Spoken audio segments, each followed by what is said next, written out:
While camping in the remote mountains of Montana, my son Derek coldly abandoned me without food or equipment and said, "Enjoy your final adventure, old man. The bears will finish what I started." He thought I would die of exposure or animal attacks so he could claim my ranch and savings. But when he returned home 3 days later, I was already sitting on his front porch with a smile on my face. "I have a surprise for you," I said. "You won't believe what happened next."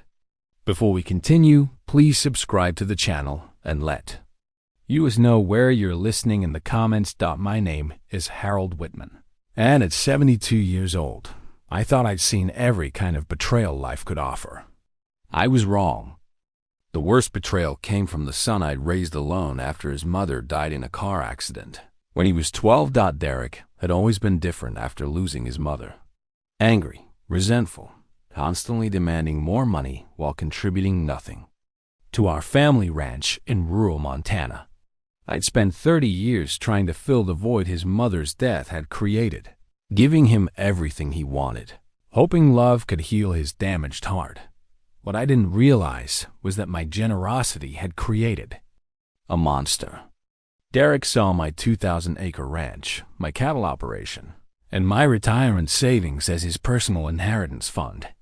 He'd grown tired of waiting for me to die naturally. The camping trip was his idea. "Dad, you've been working too hard," he said with false concern. "Let's go up to Glacier National Park, just the two of us. Like when I was a kid. Remember how we used to camp by the lake?" I remembered those trips fondly, back when Derek still looked at me with love instead of calculation. Back when he wanted my company instead of my death certificate. For 40 years, I'd built our ranch from nothing. Started with 20 acres and a dream, expanded through careful investment and backbreaking work. The land was worth over $3 million now, plus livestock, equipment, and bank accounts Derek had been counting for years. What Derek didn't know was that his old man had learned a few things about survival during 2 tours in Vietnam. The military had taught me skills that suburban comfort couldn't erase. Skills I was about to need more than I'd ever imagined. The morning we left for our camping trip, Derek seemed unusually eager. He packed our supplies with military precision, checking and double-checking equipment lists. I should have recognized the signs of someone planning an operation rather than a vacation. I should have. But love dulls a man's instincts like wind. Polishes a stone slowly, invisibly, until the edges you once trusted are gone. He moved around my kitchen with a brightness that felt a shade off too many teeth. Too much chatter about fresh air and father-son bonding. Not enough of the quiet he used to carry when he was being honest. He fussed over the cooler, rearranging nothing, tapping lids, counting lighters. He even checked the spare tire twice, which would have made sense if he hadn't ignored a hissing radiator for 6 months last year, because warning lights are just suggestions. I brewed coffee and watched. The steam climbed the kitchen window and blurred the view of the east pasture where the yearlings liked to gossip at daybreak. Derek kept his back to me and offered up a running inventory of gear as if to suggest completeness. "Rope," he said, tapping the coil. "Camp stove brand new. First aid kit," he raised it like a trophy. The inventory sounded like a lullaby for my suspicions. Anyone else might have slept to it. I stood there with the mug cradled in my hands and felt a tug in the gut that didn't ease. I've learned to trust that tug. You spend decades around animals and machines, and you develop a sense for the note that's just a little off, the heifer that hangs back from water, the pump that takes a fraction of a second longer to prime, the boy whose eyes don't match his voice. So while he listed, I made quiet decisions. I slipped my old Zippo into my pajama pocket out of habit more than foresight. I took a stout length of baling twine from the hook by the mudroom and coiled it in the leg of my jeans for no reason I could name then. I slid the small brass compass Catherine's brother gave it to me before my second tour into my shirt pocket. The weight familiar and comforting as a benediction. Not paranoia. Just tools. The way a man's hands remember what to carry. He asked about my will while rearranging packages. Of jerky. Still the same plan? Casual as a man asking about weather. I answered the way I always have. The ranch will be handled. I didn't tell him I'd updated a few things after the last time he borrowed equipment under cover of darkness and tried to sell it in Billings. That was the first moment I understood the difference between need and hunger. Need asks. Hunger takes. Hunger started early with him. After his mother died, we both got knocked sideways into a loneliness that made simple things heavy. He was 12, old enough to know the world is unfair, young enough to imagine someone must be blamed. He chose me because I was there. I chose work because it was the only thing that answered back. We grieved in parallel, the way two rails run close, never touching. When he acted out, I bought him a dirt bike. When he skipped school, I signed the slip and brought him on a supply run so he wouldn't be alone. When he lied about grades, I told myself he'd find his footing like a colt on first ice. What I didn't see was that every time I paid the bill, I taught him a little more about the price of doing wrong, somewhere between cheap and nothing. There were warnings. At 19, he sold 2 calves without asking and told me coyotes took them. I caught the lie because I've been counting noses since before he was born. He shrugged when I confronted him as if I were making a fuss over inventory. I read him a lecture about trust and ledger lines, cut him off from the checkbook for a month, and then, because I couldn't stand the sulk that turned our supper table into a winter pasture, gave him back responsibilities he hadn't earned. It would have been kinder to both of us to make the consequence fit the act. But kindness with a soft spine is just indulgence in church clothes. There was the time he forged my signature on a feed order, after he blew cash at the casino east of town and needed to cover the shortfall. The manager called me because the H in Harold looked like the K in Kentucky. We laughed about it then. Men do when they want to save face. I paid the bill and met Derek on the porch that night with a truth I meant to be firm. You are not a thief, I told him, as if declaring a thing could make it so. He nodded like a boy being blessed. The next month he lost a set of tools that ended up in a pawn shop 2 towns over. I drove there myself, used words I hadn't spoken since the Mekong, and bought back what already belonged to me. On the drive home, I promised myself I'd draw a line. I drew it. He stepped over it like it was chalk in a breeze. He had good in him. Lord, people like to forget that when they hear the ending of a story, he could calm a skittish Maori just by standing near and breathing slow. He could spot a sick calf 2 days before fever set in. He could fix a fence line straight as a hymn, but that goodness didn't anchor him. It was a tool he picked up when it served him and set down when the job asked for more grit than applause. I tell you that because I need the record to be whole. Monsters aren't born fully made. They learn which doors open when they push dot. So while he loaded our truck that morning neat, methodical, too neat for the sloppy man, I knew I took inventory of a different kind. I looked at the gate hinges I'd oiled myself. I looked at the porch step I'd replaced last spring, still raw wood bright against weather boards. I looked at the kitchen table Catherine and I bought with cash the year the ranch first turned profit. 40 years of fixing what breaks so other people don't get hurt. 30 years of trying to be both parents so a boy wouldn't feel the drop when half his world disappeared. All of that history sat with me the way a saddle sits with an old horse, familiar weight, familiar ache, and I realized the only thing I hadn't repaired was the part of me that kept believing he'd choose me over money. He honked when I didn't move fast enough. Come on, old man. He grinned through the windshield, that lazy teasing tone he used to disarm me. We're burning daylight. I locked the front door and slid the key under the planter in the place he's known since. He was tall enough to reach. Habit is a language families speak without thinking. I thought maybe I should move the key. Then I thought, what kind of father becomes a stranger in his own house to feel safe? The ranch hands arrived as we were pulling down the lane. Luis lifted his chin at me, question stitched into that small nod. I touched 2 fingers to my cap and tried to say with my eyes what my mouth couldn't in front of Derek. Keep an eye. Luis has worked the north pastures long enough to read weather off a cow's ears. He saw something brewing. Later he told me he thought it was just grief wearing a new coat. Maybe that's all it ever is. We passed the fence line where I carved Catherine's initials the day we finished paying off the note Psi plus H. Clumsy as a teenage promise, still visible if you know where to look. Derek tapped the wheel impatiently when I stared too long. You gonna cry? He scoffed, laughter like thin ice.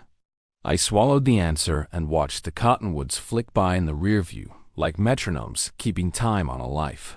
I wasn't finished playing. He'd done research, he said, about the campsite. Beautiful lakes, mountain views, stars thick as spilled sugar. He waved a printed map like a tour guide, careful not to let me hold it. I got it, he kept saying whenever I reached the way he used to say as a child when he wanted to pour his own milk and ended up baptizing the table. I let him drive.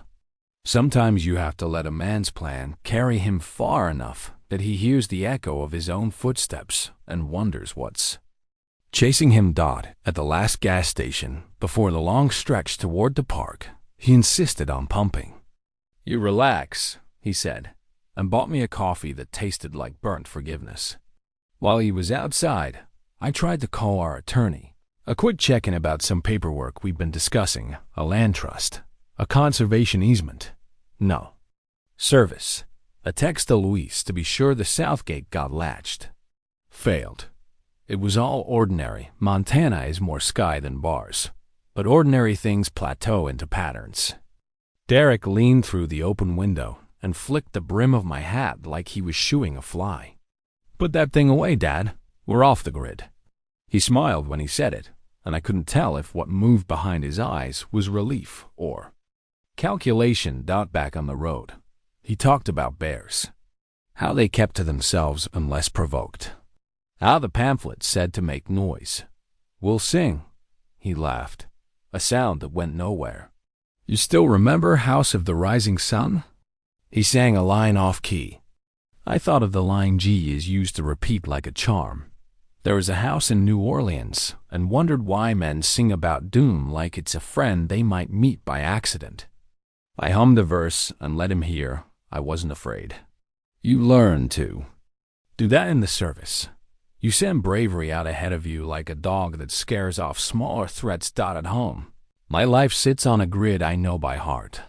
52 water spigots, 8 outbuildings. The good shovel with the handle I taped in '98. The creek that runs high in May, low in September, slow in winter. Out there on the highway north, the grid turned into guesswork, one long gray ribbon, taking us toward a wilderness I loved once and feared now for reasons that had nothing to do with weather. He rolled down the window and let the cold in, grinning. Smell that? He said. Freedom. He slapped the truck door. This is gonna be just like when I was little. When he was little, he slept in a blue sleeping bag with a broken zipper and refused to let me fix it because he liked the way the night air stung his cheeks. He'd sit on the tailgate and tell me he could hear stars. He'd make a wish and then ask if it had worked yet. Back then, he was a boy who trusted a yes would come. Somewhere between that summer and this morning, he started hiring his own answers. The ranch fell away in the mirror and did what land does. It kept on being itself. That's the thing that embodied my hope and my failure. I built something that wouldn't die if I did. I also raised a son who learned the wrong lesson from that fact. He treated me like a gate open, then gone when I should have insisted on being the hinge that taught him how to move. He fiddled with the radio and found static. The silence that settled wasn't easy. It had a weight to it. the kind that makes men confess or double down. He chose the latter. You remember the time we got stuck out by Flathead, and you made a shelter out of 2 sticks and a prayer? He asked. I laughed despite myself. It had been rain and bad luck and me too proud to admit I'd misread the sky. 3 sticks, I corrected, and a poncho. He slapped the steering wheel. Right, you always had a trick. There was admiration in his voice, and something else hitching a ride along with it, resentment's little cousin, envy. I looked out at the road and understood what he built inside himself over the years, an inventory of my competence, tallied against a ledger of his impatience. What I carried to that truck wasn't just a lighter and a compass. It was memory. It was the smell of diesel on my father's coat, the sound a calf makes when it doesn't find its mother quick enough, the feel of a rifle sling cutting into my shoulder on a night so black you have to remember your own shape because the world won't reflect it back. It was Catherine sitting on a porch step with her hair pinned up, telling me I had to love the boy we got, not the one I wanted. It was the knowledge that some storms come for you on purpose, and some because you parked under a bad tree. Either way, you get to choose whether you move Dot at the park boundary. He slowed to a respectful crawl, as if performing reverence could erase intent. The ranger station was closed for the season, just a signboard with warnings about fire and bears and weather that shifts its mind by the hour. He pointed to the map posted under plexiglass and traced a route with his finger. Here, he said, tapping a valley tucked between 2 unnamed ridges. No one goes out there. We'll have it to ourselves. He looked at me then, eyes bright with something I couldn't call excitement. For the first time since we'd left the ranch, I let him see my suspicion. He looked away first. We parked at a turnout that barely deserved the name. He killed the engine and listened to the sudden quiet with a smile that said he felt big inside it. The mountains settled around us and made everything small. He handed me a packlight and hoisted his heavy. He made a show of buckling straps. I watched his hands, not the theater. He slid something into his jacket pocket from the center console. I couldn't see what. My palms went cold and my mouth tasted like old pennies. Ready, soldier? He joked. I nodded because there are some wars you walk into with your head up even when you know you've been outflanked. I paused at the edge of the lot and turned back toward the truck. Not because I'd forgotten anything, because I needed to look at the life I had driven away from. The cracked dash, the stain on the passenger floor mat where coffee jumped, the dent in the fender from the time I misjudged the gate in a hurry. Because a cow was calving and nothing else mattered. That old truck knew me in a way my son no longer did. I reached out and touched the hood. The metal held the last of the engine's warmth. It seeped into my palm like a reminder. Heat lives. Where it's made, not where it's expected. I closed my hand, let it go, and stepped after my son into a forest, so quiet you could hear choices deciding who they belonged to. The drive to Glacier National Park took us through increasingly remote terrain. Derek chose a backcountry camping area I'd never heard of, claiming he'd researched the perfect spot for solitude and wildlife viewing. Mile after mile, civilization disappeared behind us. Cell phone towers became memories. The last gas station faded into our rearview mirror. Derek's conversation grew more forced, his laughter more artificial. You seem nervous, son, I observed as we turned onto a dirt road that barely qualified as a trail. Just excited to get away from everything, he replied, but his knuckles were white against the steering wheel. The campsite he'd chosen sat in a valley surrounded by dense forest. Beautiful, isolated, and at least 20 miles from the nearest hiking trail. Perfect for what Derek had planned. Setting up camp revealed more of his deception. While I arranged our tent and gathered firewood, Derek made multiple trips to the truck, claiming to organize supplies. But I noticed him hiding certain items, moving equipment to locations I couldn't see. That evening, around the campfire, Derek seemed different. calculating. He asked strange questions about my will, my bank accounts, my plans for the ranch. Questions that felt more like an inventory than conversation. "Dad, have you thought about what happens to the ranch when you're gone?" he asked, staring into the flames. "I've got a few good years left," I replied. "Why the morbid talk?"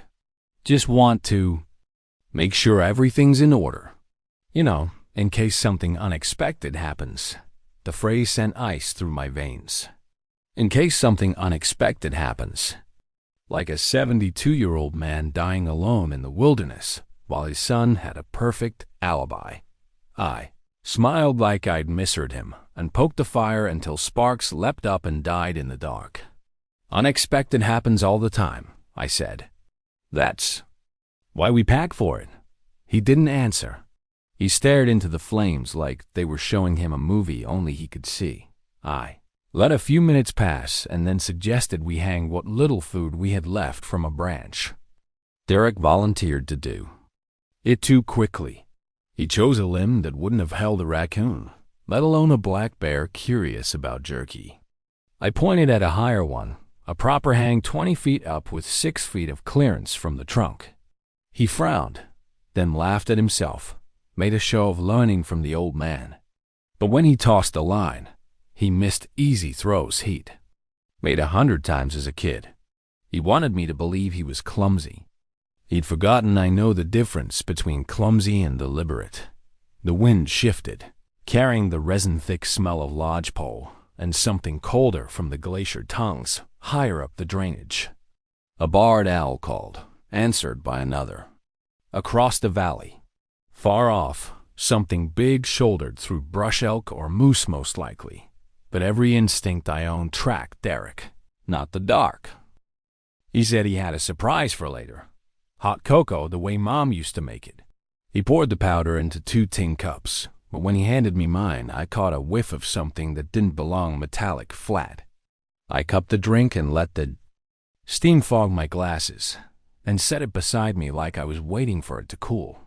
He drank his, made a please sound, and asked again about the will, how many parcels were under the main trust, whether I kept the water rights separate, whether the north pasture fence line followed the original surveyor's notes or the creek's new bend after the flood back in '98.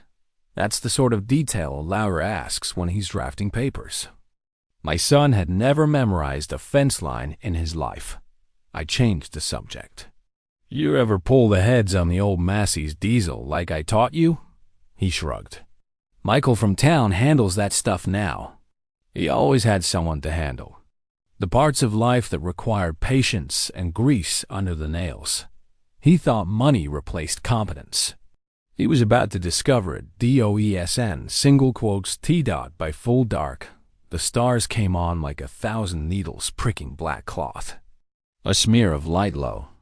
On the northern horizon might have been town glow, or maybe the aurora stretching tired fingers down from Canada. I said I'd take first watch on the fire. He waved me off, all generosity. "You beat Dad, I've got it." Too generous by half. I went to the tent, unrolled my bag, and lay down on top of it with my boots still on. I slipped my old Zippo beneath the pillow. The lighter had a dent from 1971 when a bad landing spared my ribs and ruined the case. It still lit even when you cursed it. I also tucked the smallest blade I owned, 2 inches of honest steel, into my sock. If Derek meant to rush me in the dark and pin the whole thing on a clumsy fall, he'd find I wasn't as soft a target as the years made me look. Outside, Derek hummed tunelessly. His footsteps circled the fire, then drifted to the truck, then back again. Every few minutes I heard the faint plastic clack of containers being moved and the sound of tape coming off a roll quiet, drawn slow. I pictured him repositioning gear, making his future story neat. The embers breathed, flared, settled. The tent wall rippled against a breeze that smelled like stone and old snow. He unzipped the flap and stuck his head in. "You asleep?" "Almost," I said.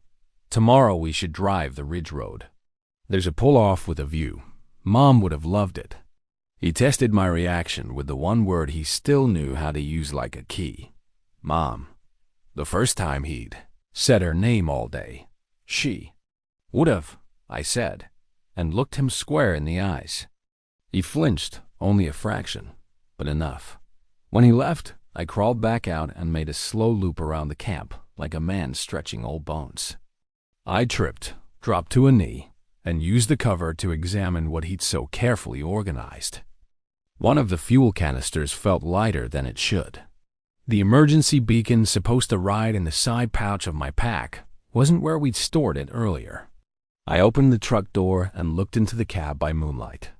The glove box held a typed itinerary we hadn't made together, dates, times, a list of scenic overlooks, a note about taking photos at sunrise on day 3. Alibi paper. Sloppy, bold, both. I closed the door gently and breathed slow until anger thinned into a wire I could pluck for clarity when I needed it. Rage is loud. Resolve is quiet. Quiet is how you survive. Back at the fire, I pretended to fuss with the kettle and instead palmed the cocoa cup and tipped it, slow, into the dust by my boot. The dark circle soaked in and disappeared. He was watching from the edge of the light. Not your taste? He called. Too hot for these old lips, I answered, and set the empty cup near the coals as if I'd drained it. He smiled thinly. The kind of smile wolves give when they're close enough to decide if you're worth the effort. We talked like fathers and sons do. When there's a wide canyon, they refuse to look down into football. The hay yield last summer. An old story about the time we got caught in a thunderstorm and hid under the flatbed, laughing, rain hammering the metal like war drums.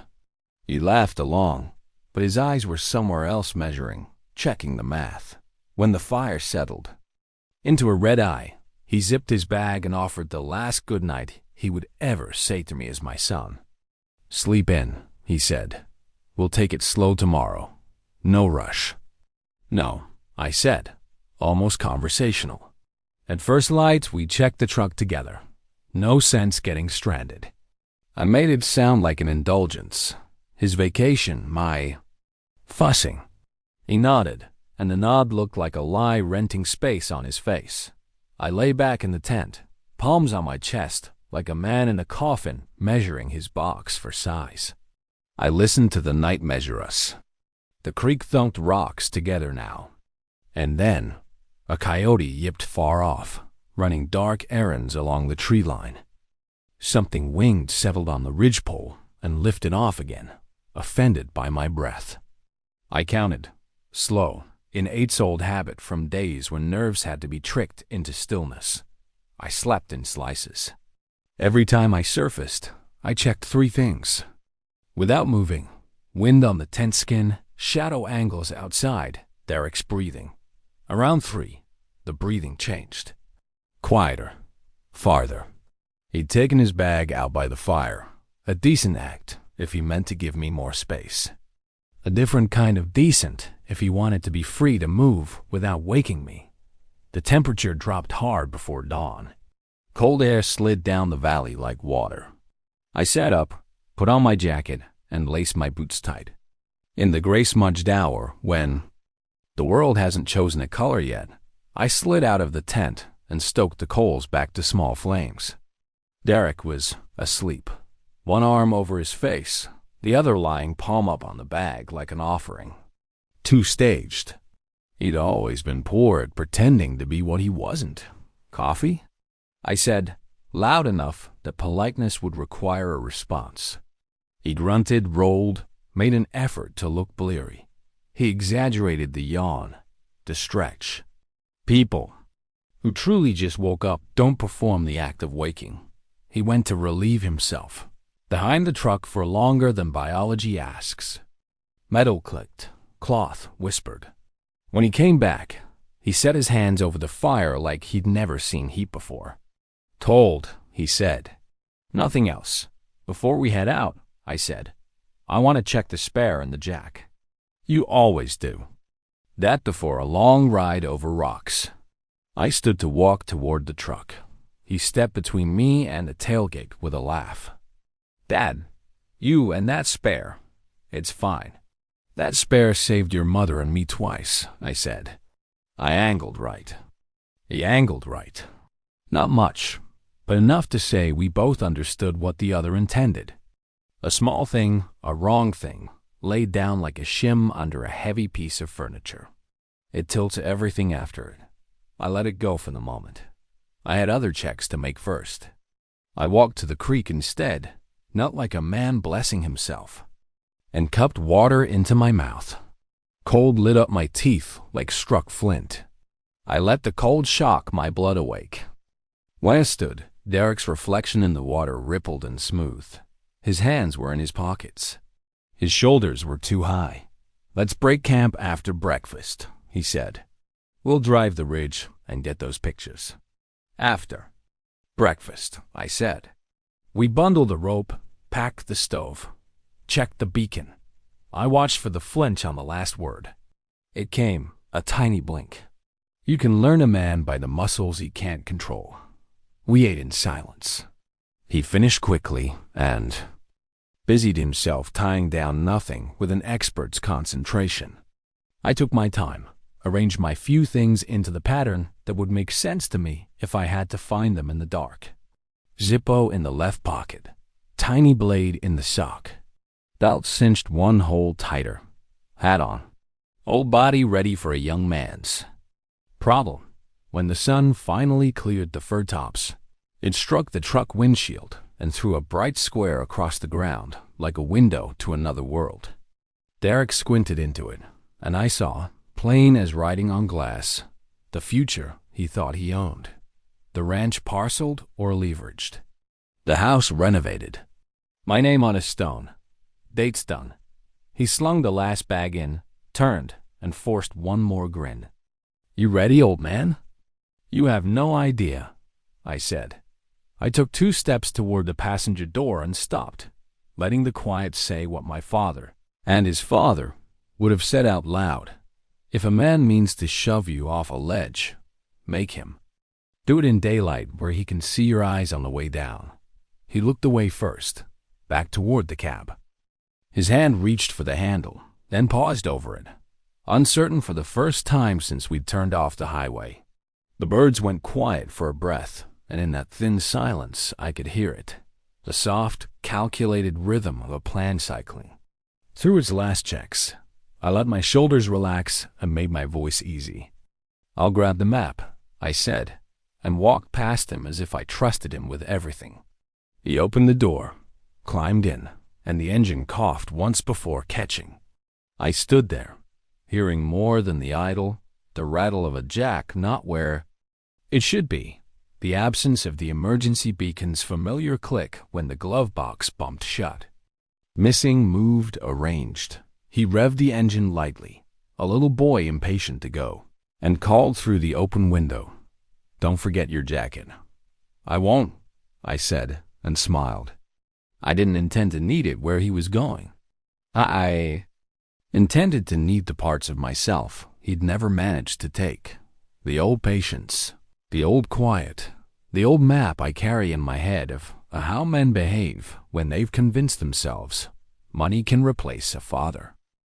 I walked back to the tent, gathered the last small things like I was saying goodbye to none of it, and set them in a neat pile that would tell any stranger the kind of man who had camped here: orderly, careful, present.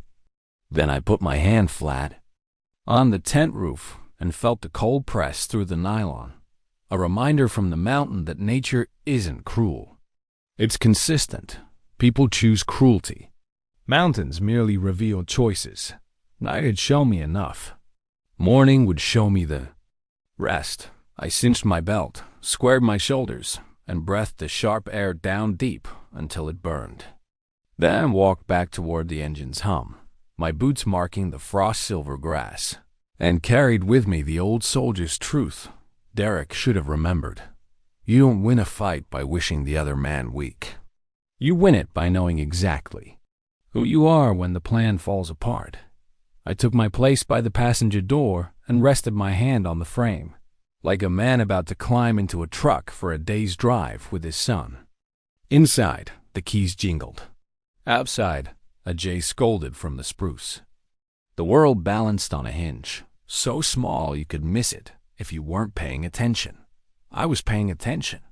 I woke the next morning to the sound of our truck engine starting.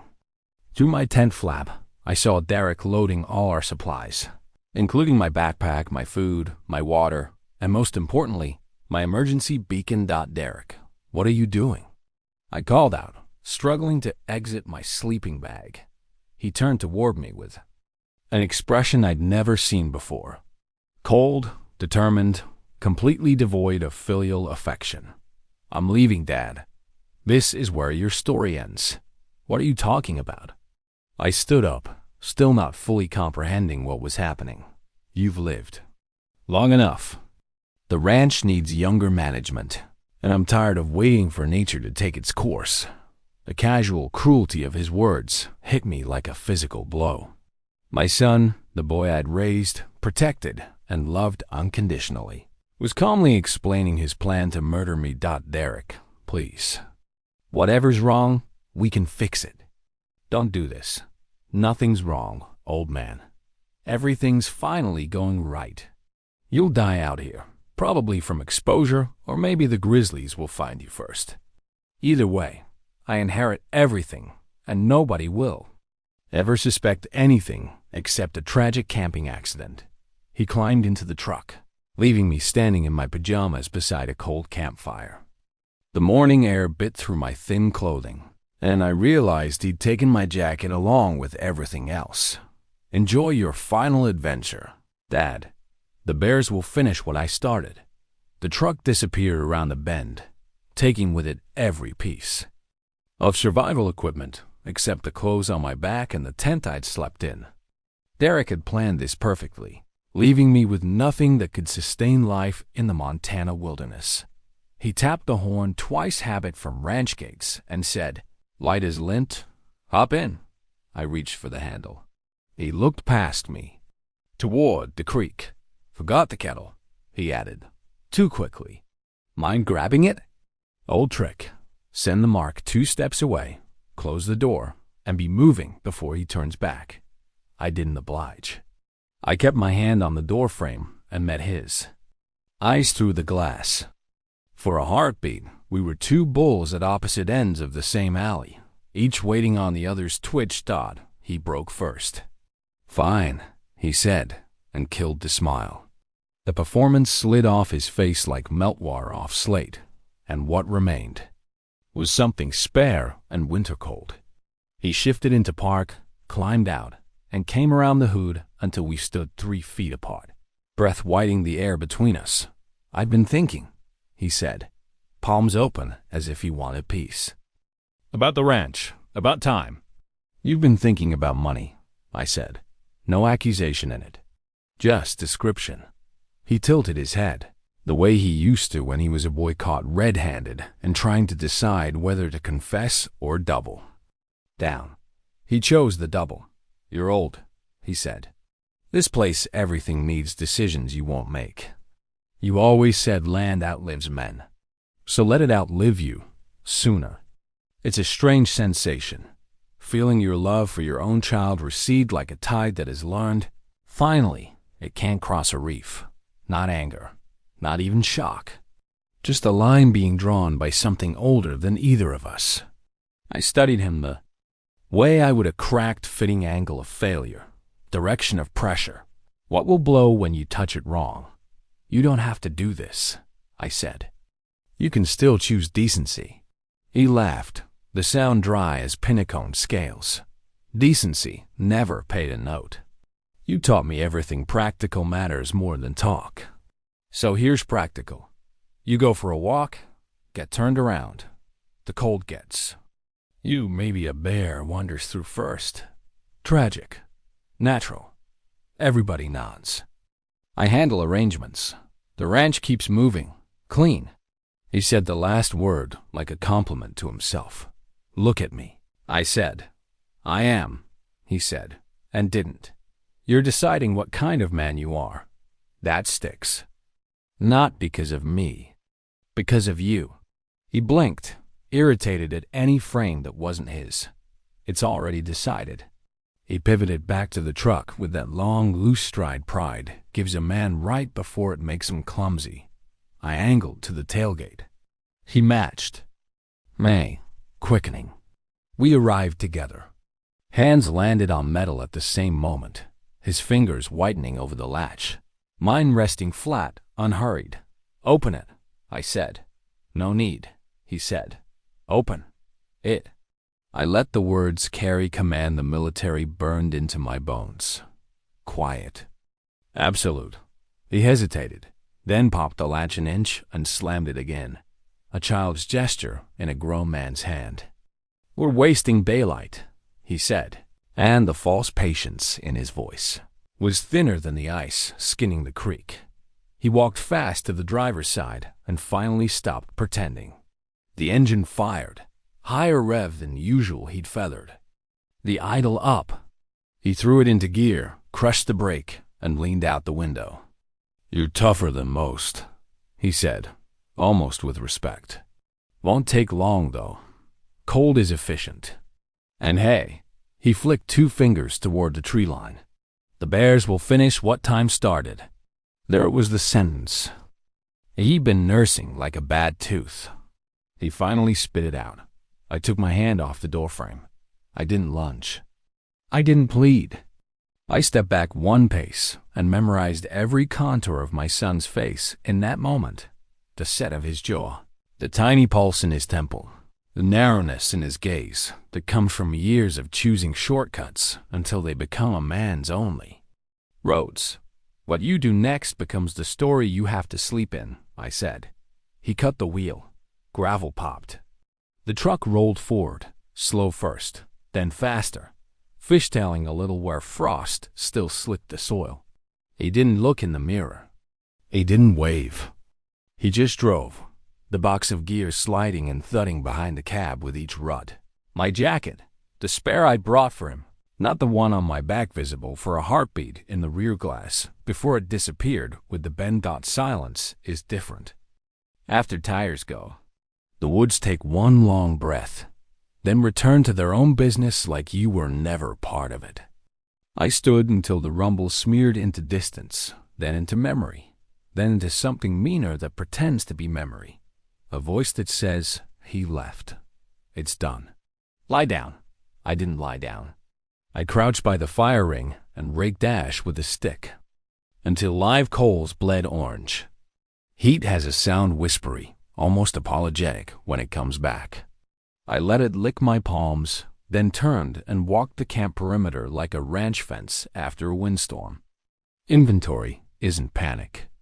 Inventory is mercy later for the man you'll be in an hour when adrenaline wears off and cold wanders your joints. What was left? The tent cheap, a rental quality thing that would sag under wet snow. 1 wool blanket, damp at the edges from night condensation, 2 dented tin cups. The kettle was here because I hadn't let him send me for it. A length of paracord coiled under a log where I tucked it out of habit, my Zippo in my pocket and my small blade in my sock. The clothes on me, boots laced tight, socks dry, jeans, thermal, flannel, canvas jacket. No hat now, the wind had stolen it in the dawn, and I hadn't bothered to chase it. Stupid. He'd taken the first aid kit, the food, the stove, the map, the extra socks, the whistle, the pistol I'd left unloaded in the lockbox under the rear seat, and most important, the beacon. He'd also taken the compasses, both the button one and the real one, and even the cheap keychain LED I keep clipped on a pack strap. He'd been thorough the way a lazy man can be thorough when greed lends him focus. What the land offered. A creek with fast water, good for filling, bad for crossing. Spruce and lodgepole and birch. Deadfall as far as I cared to drag it. Game sign in the draw elk for sure. Tracks by the far bank small enough to be fox, big enough to be coyote. Sky clearing to brittle blue high pressure building, which meant colder tonight and no storm to cover mistakes. Slope lines I could read like the palm of my hand. The valley turned like a page to the west down there. The notch we'd come through was east-northeast by sun and memory, and the way cold gathers. No cell my phone was in the truck anyway. Though I'd have been a month's profit, it would have been forgotten, even if I'd pocketed it. I walked to the spot where the truck had sat and knelt. The tire tracks cut deep where he'd spun, then shallowed as the ground hardened under shade. I pressed 2 fingers into one print. The edges held. Good for tracking. Bad for time. It would hold the story of my standing here longer than I liked. I let myself have one memory. Just one. Derek at 12, wet-eyed and feral after the funeral, sleeping with her sweater wadded under his cheek because it smelled like her. He'd curled against me on the couch like a fox kit, too proud to admit. He needed heat, too tired to pretend he didn't. I had stroked his hair and told the ceiling I would carry the weight for both of us. You make promises like that without understanding interest not enough. The living need your hands, not your ache. I cleared the tent of anything that would catch a stray ember and staked the corners tighter, angling the door away from the creek wind. I cut a notch into a branch with my little blade, clumsy work, but it would hold a pot over coals well enough. I gathered birch bark and the driest twigs hiding under the skirts of spruce. Birch peels easy and lights, even when stubborn. A man can make a lot out of a little if he starts with the right tree. I set the kettle by the fire ring, empty for now, a promise to the next hour's version of me that he'd have something hot to wrap his fingers around. Then I stood in the center of the small circle of trampled grass that men call camp and the mountain calls a crush mark, and I spoke out loud, not to Derek, not to God exactly, but to the part of myself that sometimes needs to hear his own voice. To believe it. You're not dying here, I said. Not to save a coward paperwork. Wind combed the treetops. A jay hopped into sight, cocked its head at me, and scolded like I'd trespassed. You and me both, I told it, and it flicked. Away, satisfied it had set a boundary. I took one last look down the track where my son had gone. The light in that direction had already changed flatter, harder, like the day itself wanted to make clear there'd be no soft edges. Good. Soft edges make bad choices easier. I gathered the tent skyline in one hand, the kettle hook in the other, and walked to the creek. The water's chatter made a man feel less alone, but did nothing for the thirst.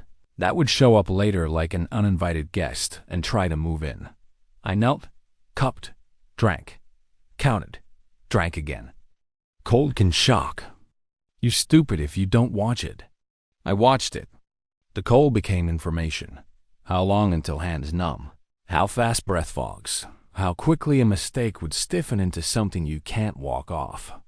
Back at the fire ring, I laid birch curls like a bird's nest, cradled a coal into them with a stick, and breathed until the orange grew teeth and started eating.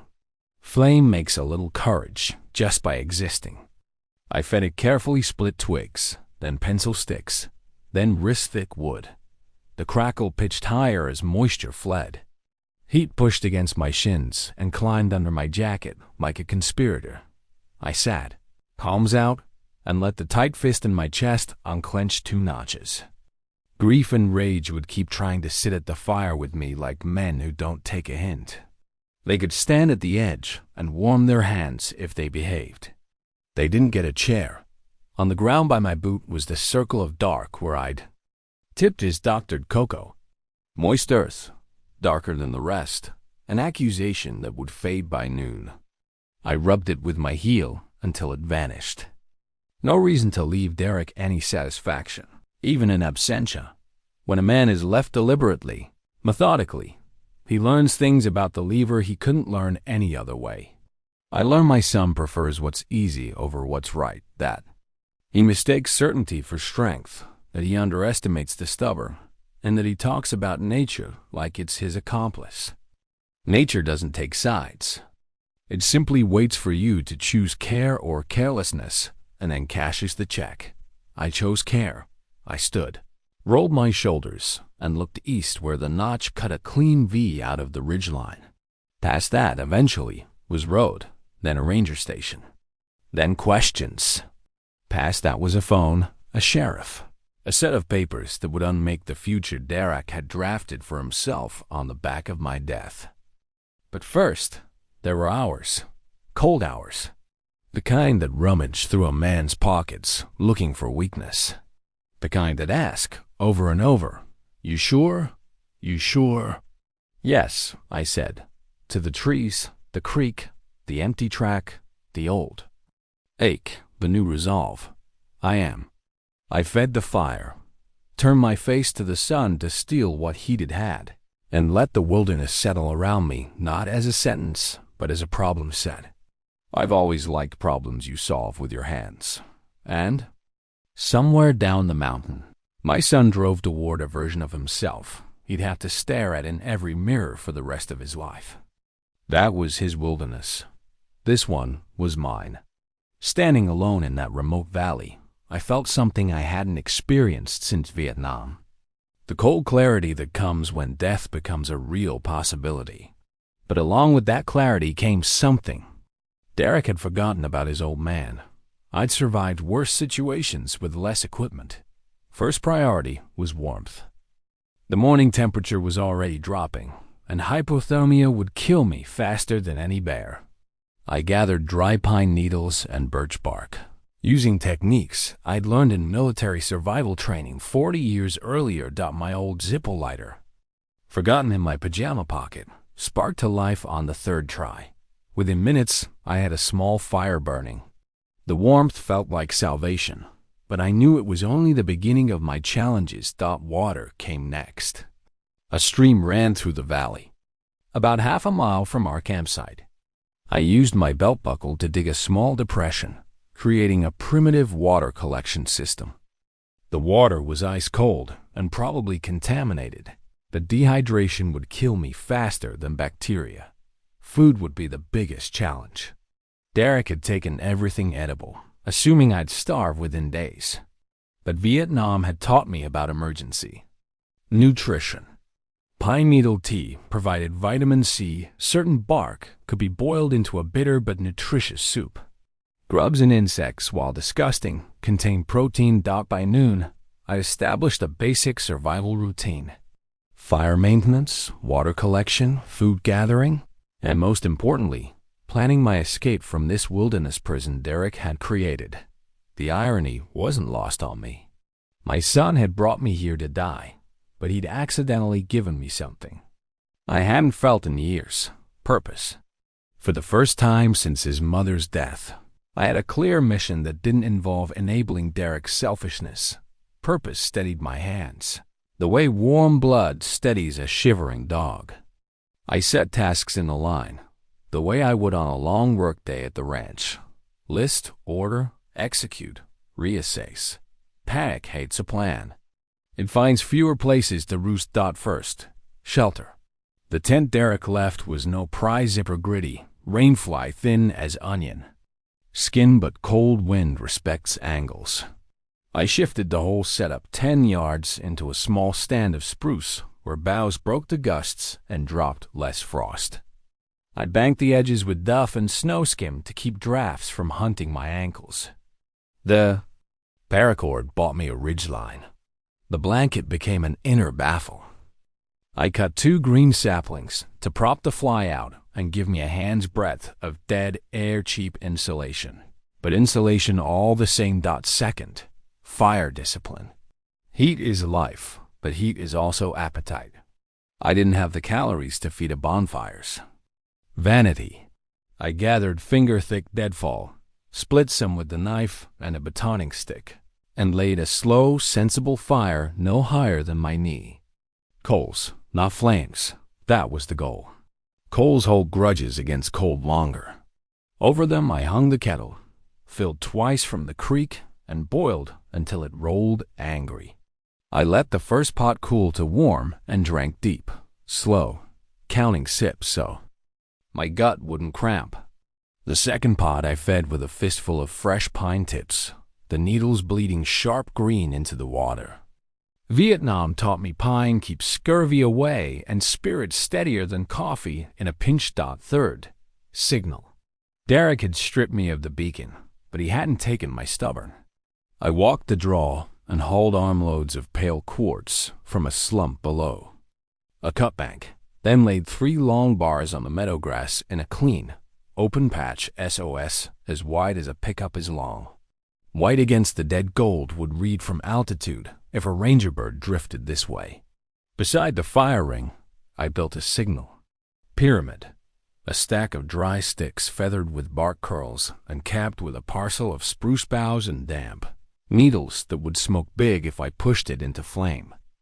I kept tinder dry by tucking it in my shirt against my chest. Skin is as good a pocket as any when you need something dry by dusk. Fourth, navigation. The notch we'd driven through had felt east-northeast in my bones. The sun confirmed it by its crawl, but memory lies when fear edits it.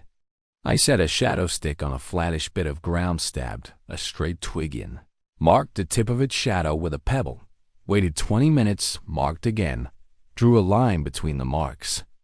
West to east, true enough for a man with tired legs. Then I scratched a simple map in the dirt with a charred stick. Creek line, ridge fingers, my camp circle, the notches V, no romance in it, just waypoints. You can be brave and still get turned around. A sketched lie saved my life once in the jungle because it kept me from lying to myself about where I'd been. Fifth, calories. Hunger makes a clock louder, that's all. You don't die of an empty belly in a day. Still, a man thinks better with something to chew. I took the kettle hook and my knife and went looking for grubs under a rotted log, popped a few into my mouth with the same resignation I once saved for Uncle Ray's underdone venison. I cut inner bark cambium from a downed birch, shaved it thin, and simmered it into a stringy, bitter noodle. Miserable fare, but sugar lives there, and sugar is thinking fuel. I marked 2 small game trails with dead sticks crossed knee-high. Quiet sign to myself, I could set a snare if they stretched. No snare now. Moving bodies waste heat. Sixth, safety. The idea of a grizzly is bigger than a grizzly's likelihood. Fear likes to write headlines. Still, I walked camp in a wide circle and looked for sign fresher than yesterday's weather scat. Turned stones, clawed trunks. Elk had cut through, a fox too, and something small had scribbled along the creek bank. No huge pads, no rank musk, no ground torn like a drunken plow had run through. I hung the blanket and any food-scented scrap downwind on a branch as high as the paracord and a throwing stick allowed. I sharpened the thicker end of a sturdy pole, not for heroics, just confidence. A spear doesn't make you a warrior, but it travels in your hand like you've remembered something your great-grandfather knew. Seventh, rest management. Pride makes a man burn daylight fast to prove he isn't old. Discipline makes him sit when he should. I set a work, rest cadence 40. Minutes moving, 20 seated with my back against a spruce, feet near the coals, eyes scanning. In the rest, I made small. Small tasks keep big fear from chewing through the rope. Mended a glove seam with stripped inner paracord. Braided a loop lanyard for the knife so a clumsy moment wouldn't cost me steel. Cut kindling to tomorrow's size and stacked it off the ground on 2 sticks. I breathed like I'd learned in a hole with mortar, walking closer, slow in, slower out, count to 5, and start again. By mid-afternoon the sky went glassy and hard, the kind of blue that warns of a night stitching its cold tight. I banked extra wood under the fly to keep frost off, prepped a sleep trench inside the tent with boughs and duff to keep me off the sucking ground, and boiled a 3rd kettle for a hot drink I'd sip just before crawling in. I laid tomorrow's first fire feather sticks and bark in a cave of twigs within reach of where my right hand would fall at waking. Good mornings are usually born the night before. The hours stretched and narrowed all at once. In their length, a man could get lost in questions.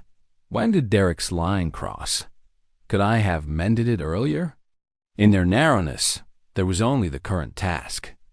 I kept to the narrow, and when the wide tried to bully in, I gave it a sentence. And let it go. We will deal with him after we survive him. And went back to splitting a twig the size of a pencil lead. I made mistakes.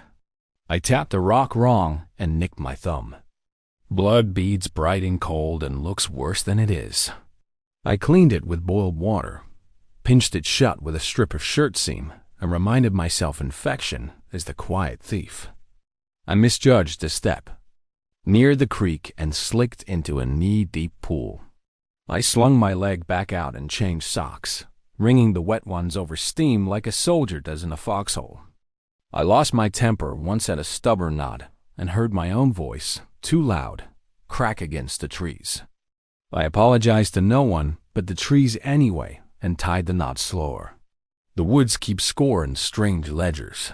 Toward evening, clouds feathered the far ridge in thin Maury's tails. Wind shouldered down canyon and carried with it a smell like cold iron. I tightened camp, laid one more armload of wood under the fly, and lit the signal stack just long enough to test how it would smoke. Then kicked it apart and saved it. Habit says do the thing once before you need it. Dark came patient, then fast, as it does in mountains. And with it came the sounds that remind a man he is not, and never was, the center of anything. The creek muttering to itself, a limb cracking. Far off, a pair of owls trading information like old ranchers in a feed store. I ate my pine tea with cambium shavings and laughed at myself for calling it eating. I tucked hot stones from the fire into the kettle, wrapped it in the blanket's corner, and slid it to my feet under the tent flap, a poor man's bed warmer. That earned me another hour before the cold found my toes again. I set the knife where my hand would fall, the Zippo in my jacket pocket, the paracord coiled like a sleeping snake. Sleep was a mean dog at the edge of camp. It circled and refused to lie down. When it finally did, it kept one eye open, ears tuned to every ghost. I woke 3, 4 times, each time listening for the narrative my brain wanted to invent: footsteps, breath, intent, then parsing it back to what it was. Frost shedding off needles, a vole fussing under leaf litter, my own heart reminding me it was still on the job. Dawn came gray first, then a kind of nickel bright that promises sunlight but makes you wait. I lit my prepped fire with one breath and a practiced hand, and it took like a well-trained Colt 1 shy step back, then forward again, then steady. I drank hot, stamped life back into my feet and took stock. My body had responded like a machine. That had been kept clean. It wasn't happy, but it did what I asked. My mind felt like a room someone had aired out over Nightwiser for the cold that had passed through travel day. I doused the fire until the ground hissed no more, scattered. The cooled stones and dismantled the tent, rolling it tight. I left the rock, SOS, intact. No harm in more eyes seeing it, and cut a walking staff to spare my knees and give my hands a job. I tucked the kettle into the roll like a prize and shouldered the whole contraption with the paracord. I marked one. Last set of bearings with the shadow stick, took a breath that tasted like metal, and stepped into the draw headed east-northeast, keeping the creek's talk on my right shoulder. Moving in cold is arithmetic. You pay in sweat and you pay in heat. The trick is not to overpay. I set a pace that embarrassed pride and respected reality. Every 100 steps, I lifted my head and aimed my eyes far, then near, then where I would place the next foot. I kept track of time with the sun and with song short, low humming numbers I learned in the service to count without talking out loud. Landmarks became a prayer bead stringed on the line of my day, a twisted snag like a man pointing toward heaven. A boulder the color of a storm, a place where the creek braided around a gravel bar glittering with mica. I drew them on my inner map and felt less alone each time I could say, I've been here. Around midday, the hills pinched and the draw folded me into a narrower throat. Sound changed, flatter, then suddenly louder, like someone had taken the cork out of the canyon. And underneath the natural noises came something layered and wrong. A cough like an old engine trying to clear coal dust from its lungs. A metallic clank that lived halfway between rhythm and accident. Voices braided with consonants that didn't belong to just one language. I eased to a stop and slid behind a blown-down spruce, hands resting on bark that flaked under my fingers. Not fear caution, the kind that made me very old and very young at once. Men were down there, not hikers, not rangers. Work voices, not wander voices. The sort of men who set up in places papers don't mention, who move machines across land that belong to no one but talks like it's owned. The sort of men who would have opinions about an old rancher walking into their operation from the wrong direction. I waited. Let the rhythm of their day teach me something before I taught them. I existed. The truck coughed again. Men swore softly, the way men do when they mean it, but don't want the boss to hear. A hammer rang on steel. A scrap of Spanish rolled up the draw, then English, then back again, to the tune of work being done as quietly as work like that can be. I felt a strange, bright relief in my chest. Civilization is not always pretty, but it is warmer than spruce shade. With warmth comes wheels, radios, hands. With hands come choices besides solo stubber. I closed my eyes and pictured Derek's face when he'd said his lie about bears. I opened them and set my boot on the slope, shifted my weight, and began to angle toward the noise, deliberate, visible if I chose, invisible if I didn't. Every step a question I answered with the same word I'd been saying to myself since. The truck left. Begin. On my second day alone, I heard voices echoing through the forest. Human voices, speaking in what sounded like Spanish mixed with English. I followed the sound carefully, using skills I'd learned in jungle warfare to move silently through dense undergrowth. Through the trees, I spotted a group of men working around what appeared to be a mining operation. Not legal mining, based on their furtive behavior and the way they'd hidden their equipment. But desperate times called for pragmatic alliances. I observed them for several hours, noting their routines, their equipment, their obvious efforts to avoid detection. These weren't tourists or park rangers. They were probably illegal miners, working a claim they had no right to work on as evening approached. I made a decision that would have horrified my law-abiding younger self. I walked into their camp with my hands visible and a story prepared. The leader, a weathered man named Carlos, listened to my explanation with growing amazement. "Your son left you here to die?" he asked in accented English. I told him about Derek's abandonment, his plan to inherit my ranch, his assumption that I'd die within days. Carlos translated for his crew, and their expressions shifted from suspicion to outrage. "No man abandons his father," Carlos declared. "This is not acceptable."